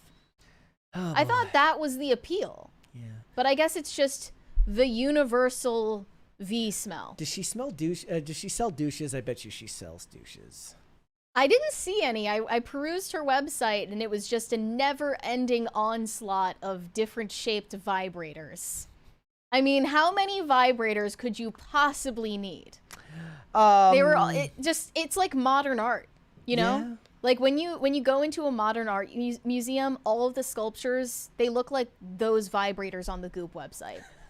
Just amorphous blobs, and they're called things like, I don't know, your best friend. Yes. They also sell scented ceramics that are the same name. Yeah. And a rollerball scent as well. She does know how to brand. I will give her that. She knows how to brand, and that is hugely important, right? First of all, women love discussing manifesting. They do. They love to talk about manifesting. Much like the Crystal Chicks, though, it's been turned into a business. The business of selling manifesting courses. I should read a couple of quotes from Gwyneth Paltrow at the Manifesting Summit, which dispensed quite a lot of wisdom. You have the power to create the life and body you want. Believe in yourself. Groundbreaking. Here's another one. Manifestation isn't about doing more. It's about becoming more you. Mm. I don't know what any of that means. Smart honestly. men should just be creating all businesses around empty platitudes because women love empty platitudes. I guess in today's day and age, men love empty platitudes as well, but you are strong, you are beautiful, you are valid, ladies. Goop became Gwyneth Paltrow's way to explore, evolve, and lead with intention. Not a pivot. What does that mean? An expansion. What does leading with intention mean? I couldn't tell you. Okay. I think that Gwyneth Paltrow would have to explain that for us. I would love to hear the word salad. The word goop. Here's another one. For Gwyneth, manifestation isn't about wishful thinking. It's about tuning in, getting honest with yourself, and taking action from a place of truth. Okay, never mind. Guys do this too. It's Luke Belmar saying that he studied, and guys saying, I locked in. I'm locked in. This was one of the marketing materials for the Manifesting Summit. Manifest from identity, not effort.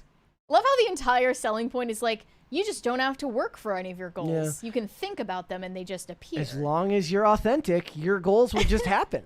More vision boards and more results. Start by embodying the version of you that already has it. Ask yourself, how does my future self feel, act, and walk into a room? That's alignment, not magical thinking. It's definitely magical thinking.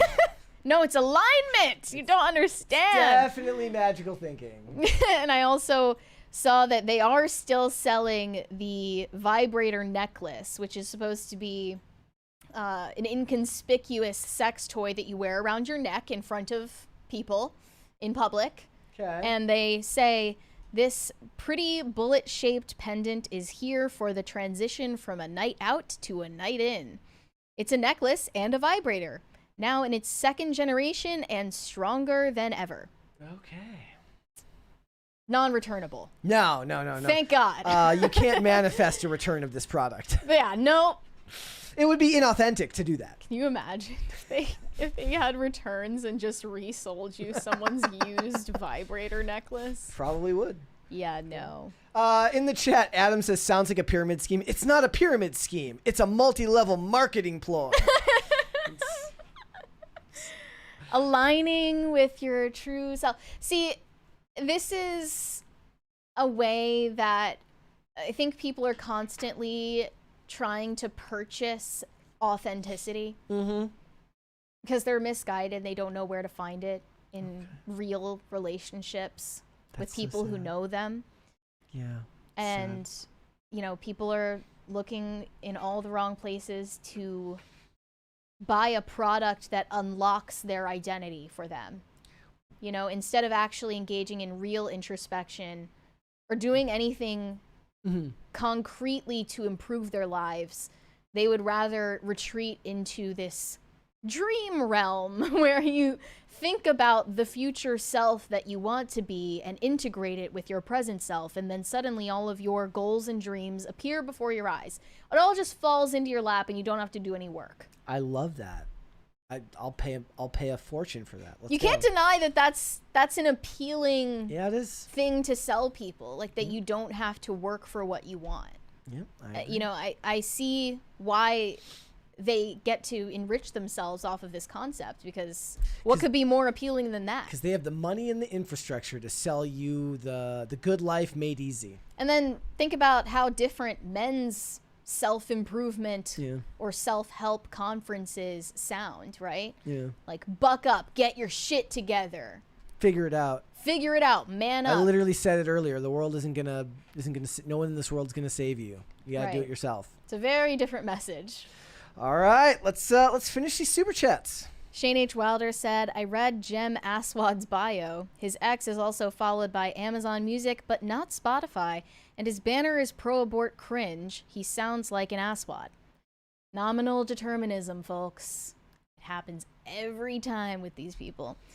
The Infinite Mike said, why do you want to keep giving money to people who hate you? Let the left cancel him. They have no power here. I don't ascribe to the whole stop giving money to people who hate you thing. I mean, I think it's a bigger financial commitment to like have a subscription to Disney Plus than it is to stream someone's song, and that gives them like 1/10 of a cent per stream.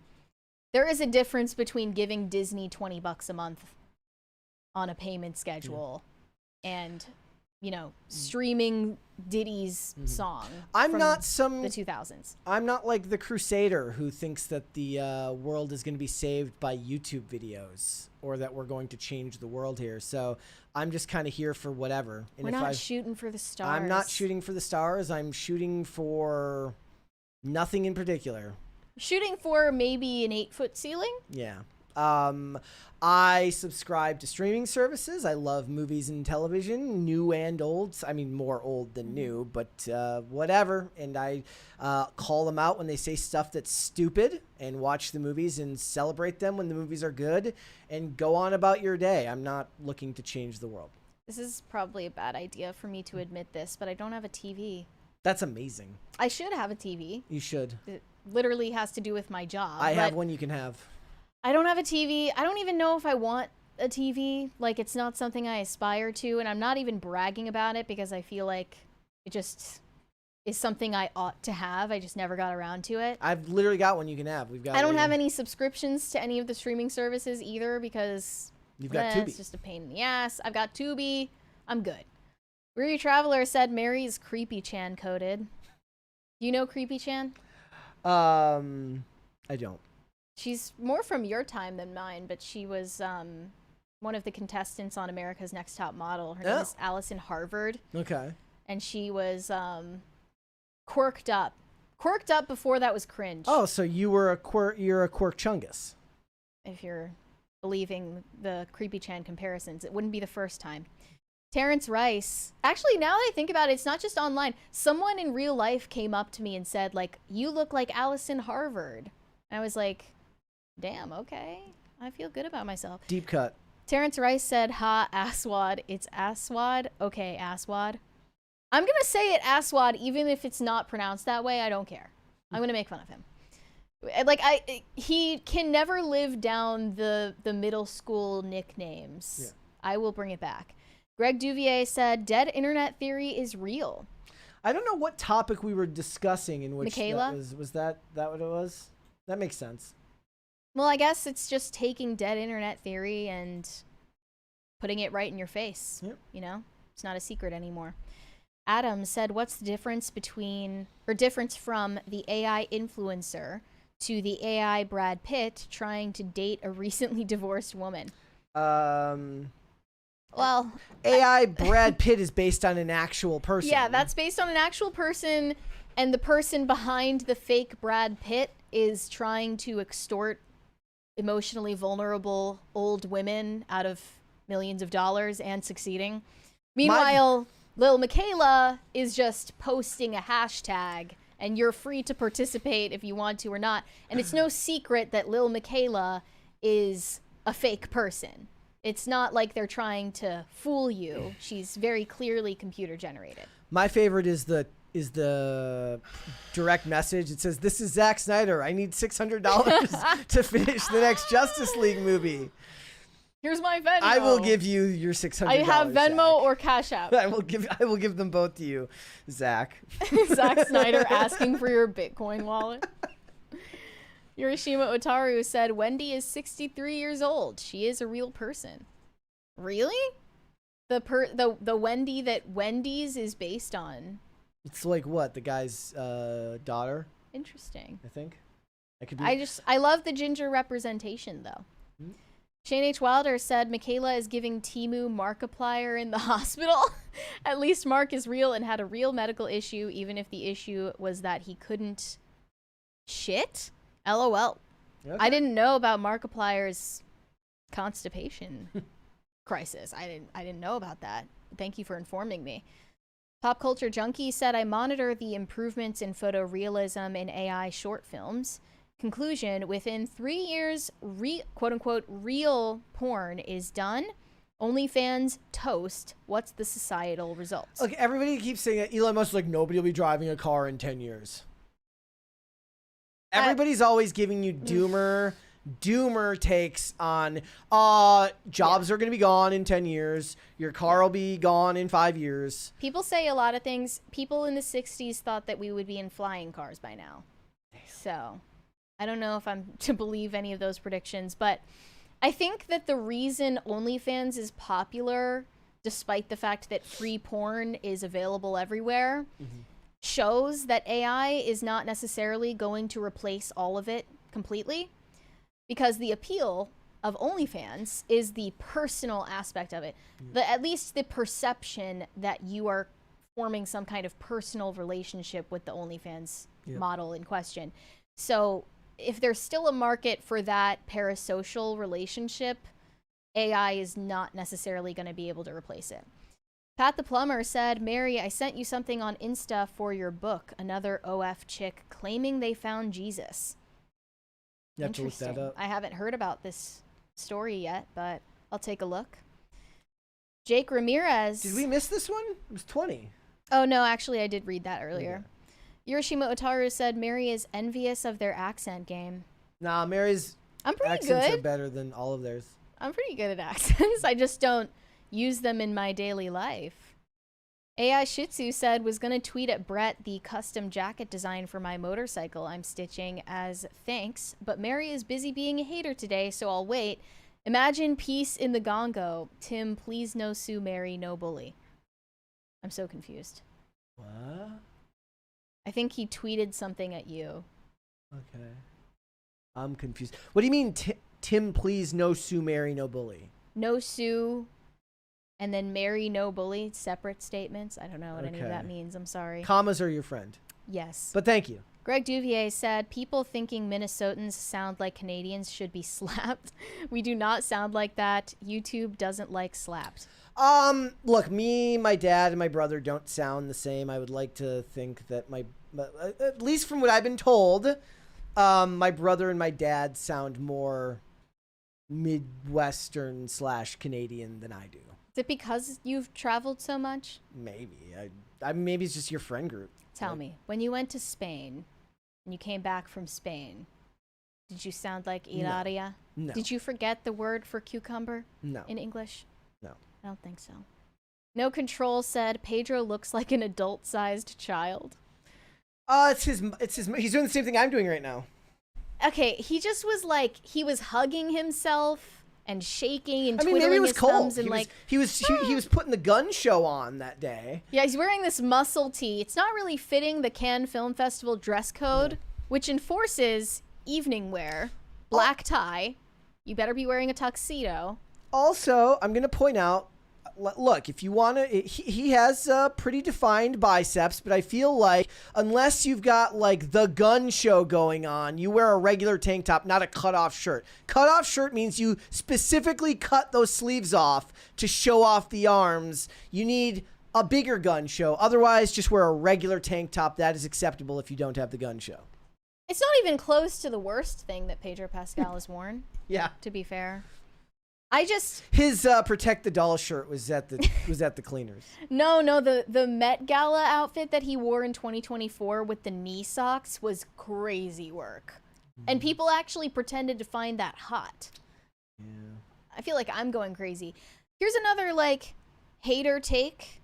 I know everyone's shocked, but the small beanification of grown-ass men, be them streamers, YouTubers, mainstream actors, musicians, whatever, it needs to stop. I don't know what this is, the infantilization, the baby girlification of grown adult men, or why women tend to be the culprit, but it's gotta stop.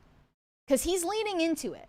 He's blowing kisses on the red carpet and being all cheeky and coy. I can't take it seriously. You're a 50-year-old man with gray hair. Stop.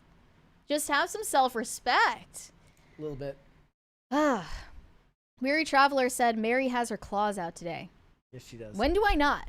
Like, I'm always in the mood to fight. We've got some Rumble rants. Okay. The local Wendigo says, I caught Brett on my security camera stealing my pierogies last night. Bro, I have an alibi, so I don't even know what you're talking about. You'll have to send another chat and let me know the time. What's your alibi? I will let him know what that alibi is once he gives me the time of this happening. We have a $20 super Rumble rant. Sorry we missed Rumble that. rant Just from MadStork991. Over the weekend, I learned that Pascal's family were members or founders of the revolutionary left movement in Chile. Do his voice whenever he does that. Chile. My name is His Pedro. mother's cousin married Chilean communist President Salvador was it Allende? Yes. They fled Pinochet.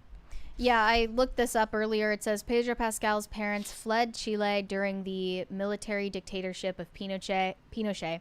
They sought political asylum due to their opposition to the regime. But it sounds like they were opposed to the regime for not being leftist enough. If that person on X was telling the truth, that they were guilty of leftist extremism. After being listed as enemies of the state by the Pinochet regime, the family eventually fled Chile when Pedro was 9 months old after seeking refuge in the Venezuelan embassy for 6 months. They later received asylum in Denmark before settling in the United States. Okay. So, yeah, he wants to pretend that he's, a DACA kid or something. Corn Pop said, Corn Pop made Mary giggle. Do I look like I'm giggling right now? He. Bro, you got the whole squad laughing. See, I made myself laugh there. You don't get credit for that. Shane H. Wilder said, Pedro trying to sound like Meek Milton from Office Space, stuttering as he asks who stole his stapler before burning the office down. But maybe, look, I'm just a little actor. Like, I don't know anything about politics, but I just want to be on the right side of history.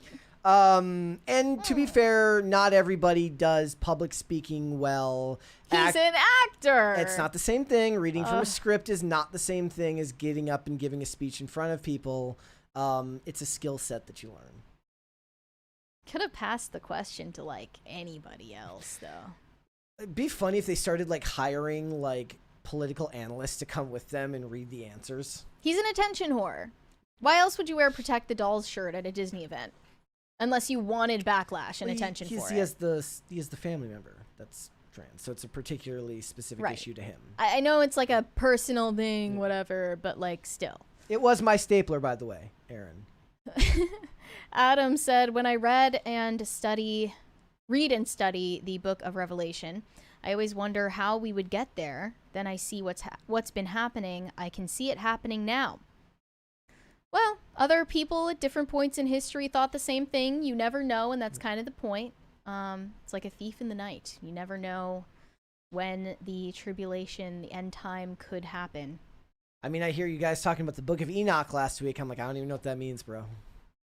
I just checked out at that point. I wasn't ready to have a whole ass debate. Corn Pop said, Miss Mary Morgan, are you Moonlight? And if you are, gotta tell us no lies. I don't know what that means. Sorry. Weird Traveler said, he will not divide us. See, that's the highlight of Shia LaBeouf's career. Forget Holes. Transformers. Forget Holes. Forget Transformers. I mean, saying Holes before Transformers is crazy work. No. Yeah. No. Holes is better than Transformers. No. Put up a poll right now. No. I'm saying mentioning it before that is crazy Put work. up a poll and ask people which one was better. Not about which one is better. Oh, because you know that Holes would win. It's about which one he's more famous for, and he's more famous for Transformers. If you say so. It's not in my book. So. There's a 20 there. 20 from Alphonse. Mary, I was just watching Friday's episode, and I'm paying you just to tell you that your anti-21 Pilots slander made me really sad. See, the thing is, it makes me happy that it made you sad. Because it was intended to be disrespectful. Look, I just can't with the lore shit. No! Like, music. It's music. I don't want to have to do homework and, like, find the Easter eggs and learn about all these characters. Like, it's just music. Why does this have a workbook with it? Keep it simple, stupid. No, absolutely not. Also, 21 Pilots, I had an excuse to listen to their music in earnest as a teenager, but it became chuggy real quick. We have another 20 from Pop Culture Junkie. Tom Cruise was the prime mover for the most expensive junket ever. Night and Day with Cameron Diaz, held in Spain and Austria. A critic friend got to ride shotgun as Tom and Diaz duplicated a car chase stunt sequence from the film. That's one of those movies I still haven't seen. It's one of those ones that was on like Paramount Plus or something for like a long time, and I would like almost click on it. And then I wouldn't do it. I guess it's like an action movie. Yeah, like I'd go right up to it and I'd go, and then I'd go. It was actually the more interesting story would have been me every day almost clicking on it. Thank you. Since you said you're intrigued to see Tom Cruise playing more villain characters, I would like to see him do that more. You definitely should watch Interview with the Vampire. Although I'm not a fan of Brad Pitt. Continue on. No Control said, manifest me a sandwich. But if you just imagine a sandwich in your mind hard enough, it'll appear on the table in front of you. Promise. Greg Duvier said, flood it again, we are lost people. People are really blackpilling in the chat today. A little bit. Things got dark real quick. I'm in a good mood. Shane H. Wilder said, if y'all do have time for the trailer, Know that I did not intend to make Mary so evil. It took on a life of its own. Also, I hid something in the trailer that no one has found yet. Oh, an Easter egg? Mary, you know I love those. Mary loves Easter eggs. Okay, let's take a look here. This is kind of a vibe.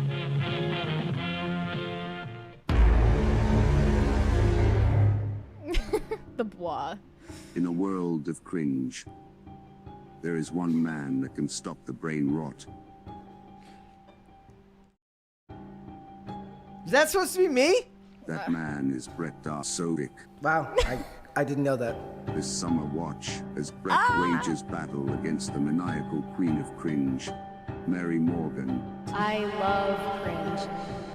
Will he survive, or will he too become a mindless drone, forced to a never-ending torment of doom scrolling? Find out this summer blood. in Pop Culture Crisis, the movie 2. You can't see it on this shot, but props for getting my 2 different color eyes in the. Yeah. I was very appropriately Only in evil. I think. theaters. This film is not yet rated. Take that, you horse. That's a go. Okay. Love the clip at the end. Yes. Okay. I don't think I was too evil in that. I think it was a very good level that of was evil. appropriately evil. Yeah. I'm all for it. I'm so much cooler looking on IRL. Let's face it. What was the clip of you saying, I didn't know that? I have no idea what that's It from. looks completely AI generated. It looked fake. It's scary. Anti-you. I'm guessing that Shane H. Wilder is going to deny that because he's anti-AI. So Yeah, I don't wonder. know what that's from. Anti-you said Gongo #1 export scriblets. Yeah, those are the #1 export from the Gongo. A lot of people don't know that. That was fantastic work, Shane. I just wanted to give you the big thumbs up on that one. Red Snow said maybe Pedro has small beans. Know what I mean? No, I have no idea. AI Shih Tzu said Gongo and country outline on mug is IP owned by Timcast, hence no sue if I use it. No bully is self-explanatory. There you go. There's a comma, Brett. Thank you. He gave you the comma that you wanted. I appreciate that. So wait, you tweeted Brett a jacket design? Something related to the Gongo, I guess. Omega Red Fan said copper is a massive export of Chile. That could mean something here. ... I don't know what that's supposed to mean at all. I don't follow. In the form of Pedro? Weary Traveler said only women on SSRIs and birth control beanify celebrity men. Yeah. They're eating small beans in the form of birth control pills. And they think that it's attractive for men to behave like they're wholesome chunguses. RDC said, should listen to the Book of Enoch, will not disappoint. It's on Audible. Now you're telling me to listen to an audio podcast of the Book of Enoch? Mary's like, are you kidding me? I mean, I don't know if I ever said, I really want to read the Book of Enoch, but it's just so time consuming. I wish I could listen to it on the go. No, I did not say that. The Book of Enoch seems better when it's in your car. Red Snow said how many giant robots were in holes. I'll wait. You don't need giant robots to make a movie interesting, actually. I know Brett would disagree, but some of us here have taste. Gordon Shumway.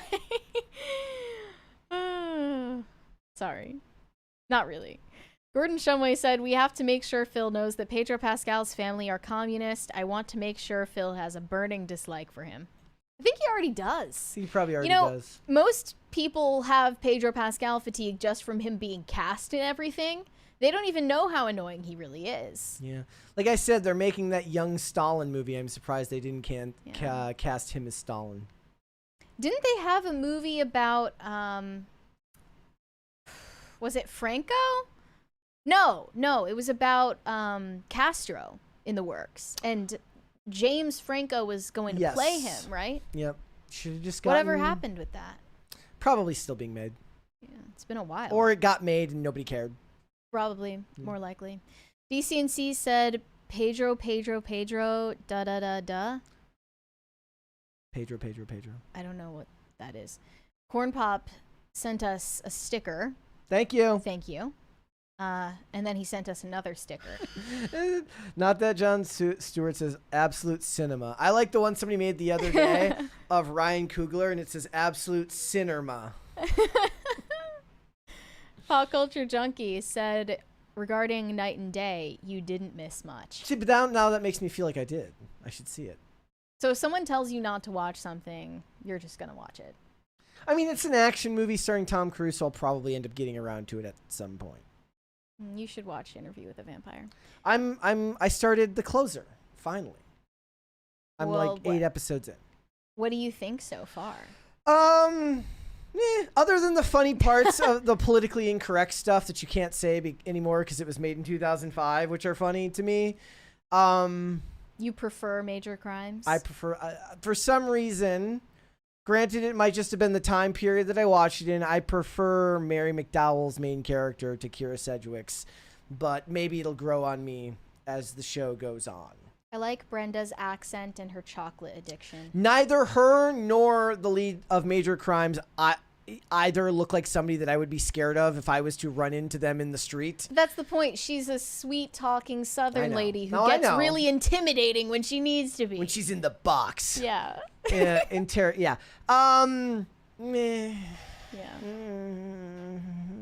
I guess. It is funny how Julio's character like laughs more in that one and smiles more in that one than he ever did in Major Crimes. He became very dour. They toned him down. Well, no, they made him more angry and dour. And this one, like, they're like, Julio, do the press conference. And he's like, in Spanish? I like that. That was Adam said, I liked the movie where Tom was an elf. Which one was that? When was Tom Cruise playing an elf? I don't know what he's talking about. Hiroshima Otaru said, Mary, Disney is releasing live-action Book of Enoch. Oh, can't wait. Do you see the box office projections are going to probably be pretty good for Lilo and Stitch?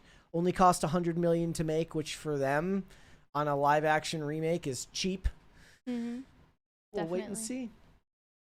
Javi Nobody the Hate Monger said, bring back McCarthyism. You're not the first to propose that.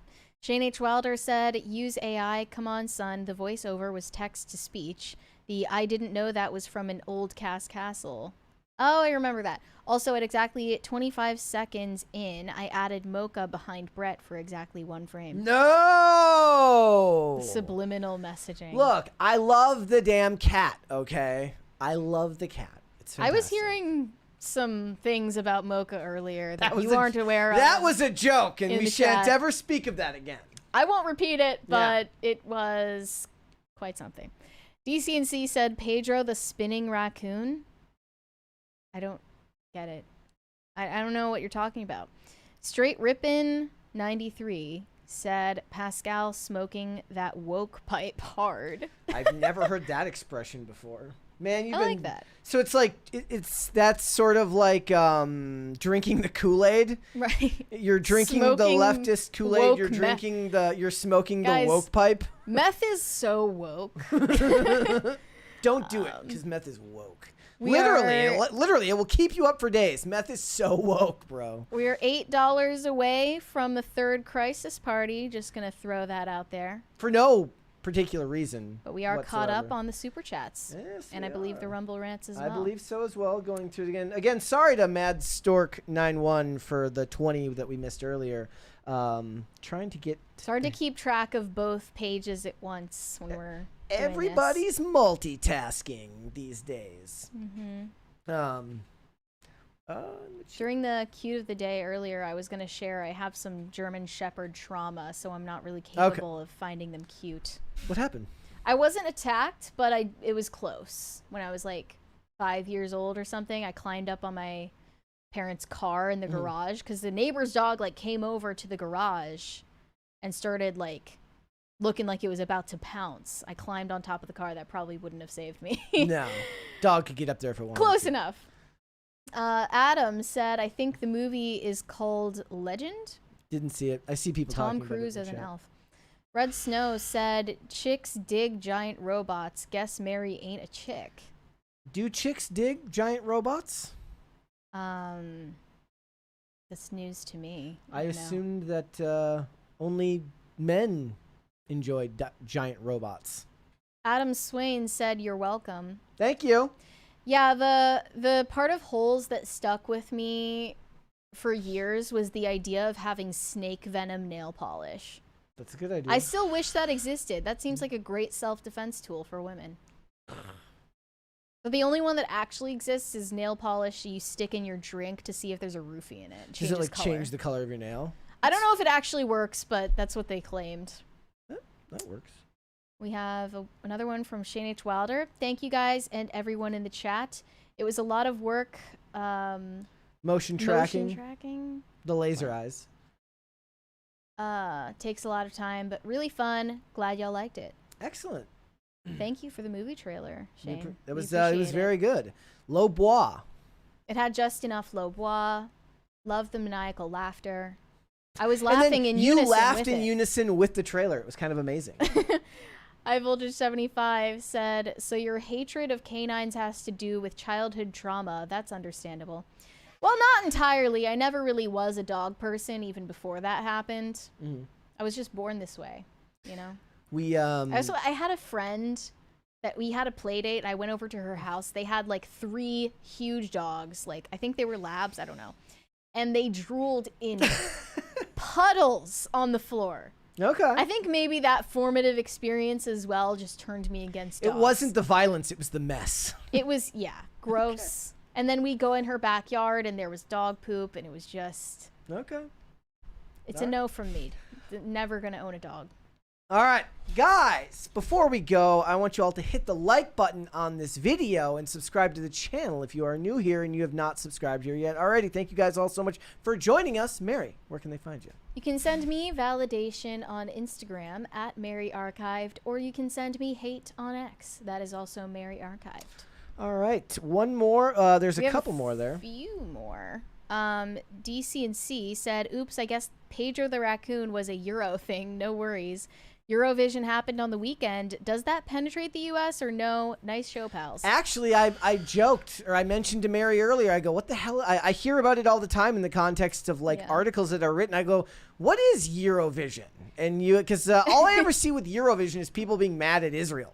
Every year, I see a few tweets about it on my timeline, but it's not really something that Americans care about. But they have one, I believe this is how it works. It's a singing competition. It's one act from each country in the EU, but then they also include Israel in it, even though they're not in the EU. I don't know why. But they lost this year, so a lot of the watermelons were happy about that. Okay. Gordon Shumway said, "Let's gongo." Yes. We're gongoing. Red Snow said, "Shout out to Low Bois." Wow. What would we do without them? I have no idea.